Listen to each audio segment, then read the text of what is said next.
नमस्कार दोस्तों, हरिभूमि टीवी पर आपका स्वागत है और मैं हूं आपके साथ मनोज वर्मा। आज हम बात करेंगे राज्यसभा चुनाव को लेकर।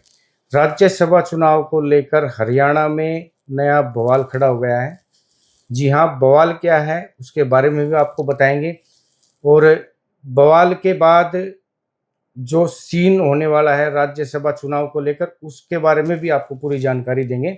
दरअसल नया बवाल ये है कि निर्दलीय प्रत्याशी जो सतीश नंदल है, जो एक वोट से करमवीर बोध से हारे थे, कांग्रेस के प्रत्याशी थे, उन्होंने हाई कोर्ट में याचिका दायर की है कि भरत सिंह बेनीवाल जो हैं ऐलनाबाद से विधायक कांग्रेस के, उनका एक वोट रद्द किया जाए। 6 अप्रैल को सतीश नंदल ने ये याचिका दायर की थी। अब पंजाब एवं हरियाणा हाई कोर्ट ने इस याचिका को मंजूर कर लिया है। ताज़ी अपडेट ये है कि इस याचिका पर सुनवाई 13 जुलाई को होनी है, यानी कि 2 महीने, करीब 2 महीने पड़े हैं। इस याचिका पर सुनवाई 2 महीने बाद होनी है, 13 जुलाई को। हुआ क्या, सतीश नंदल से हमारी बात भी है, सतीश नंदल जी से, कि आपने वोट रद्द करने की जो याचिका दायर की है किस आधार पे की है, क्या दलील दी है। दरअसल सतीश नंदल ने ये दलील दी है कोर्ट में कि कंडक्ट ऑफ इलेक्शन रूल्स 1961 के तहत मतदान वाले दिन जो बैलेट होता है, उनका वोट होती है, उसको जो अधिकृत एजेंट होता है वो उसको छू नहीं सकता, केवल देख के उसका सत्यापन कर सकता है। लेकिन हुआ क्या है, 16 मार्च को मतदान के दिन जो सतीश नंदल ने जो आरोप लगाए हैं, जो याचिका में दलील दिया है, हुआ यह है कि जब भरत सिंह बेनीवाल वो अपना वोट डालने जा रहे थे तो जो एजेंट बनाए गए थे पूर्व मुख्यमंत्री भूपेंद्र सिंह हुड्डा, उन्होंने उनका हाथ पकड़ा और बैलेट को भी छुआ। ऐसी स्थिति में रूल के अनुसार वो वोट स्वतः ही रद्द माना जाता है। यही दलील सतीश नंदल ने हाईकोर्ट में दी है। इसी के साथ सतीश नंदल ने एक और दलील दी है कि जो कांग्रेस के प्रत्याशी हैं, करमवीर बोध थे, यानी कि अभी राज्यसभा सांसद हैं, करमवीर बोध का जो नामांकन पत्र था वो भी अवैध है। उसमें शपथ पत्र और नो ड्यू सर्टिफिकेट नहीं थे जिस टाइम नामांकन पत्र दाखिल किया गया। बाद में दोनों कागजात लगाए और कुछ कागजात और लगाए, तब उसको पूरा किया गया, इसलिए उनका नामांकन पत्र भी अवैध है। ये 2 दलील सतीश नंदल ने दी है। याचिका की मंजूरी मिलते ही कांग्रेस के सामने नई मुसीबत आन खड़ी हुई है, क्योंकि सतीश नंदल कांग्रेस के उम्मीदवार करमवीर बोध से कुल 1 वोट से हारे थे। यहाँ आपको बताना हम ये भी जरूरी समझते हैं कि चुनाव में जीत किसकी हुई थी, किसको कितने वोट मिले थे। दरअसल 16 मार्च को जो राज्यसभा का चुनाव हुआ था उसमें 3 उम्मीदवार थे।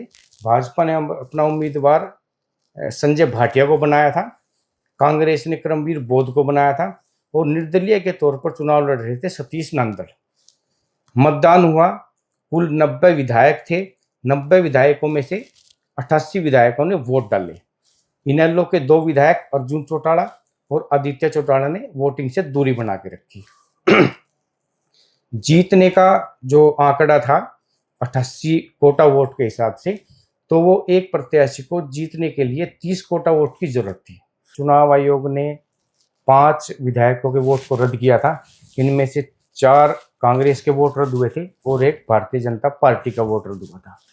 मतदान हुआ, मतदान के बाद रिजल्ट आया तो भाजपा के संजय भाटिया को 31 वोट मिले। क्लियर रूप से, साफ तौर से वो जीत गए। करमवीर बोध को, जो कांग्रेस के प्रत्याशी थे, उनको 28 वोट मिले। निर्दलीय प्रत्याशी के तौर पर जो पूरा जोर लगा रहे थे सतीश नंदल, चुनावी मैदान में थे मजबूती के साथ, उनको 27 वोट मिले। इस हिसाब से सतीश नंदल 1 वोट से हारे, करमवीर बोध को 28 मिले थे, इसलिए उनको 27 मिले हैं। तो करमवीर बोध से वो 1 वोट से हार गए हैं।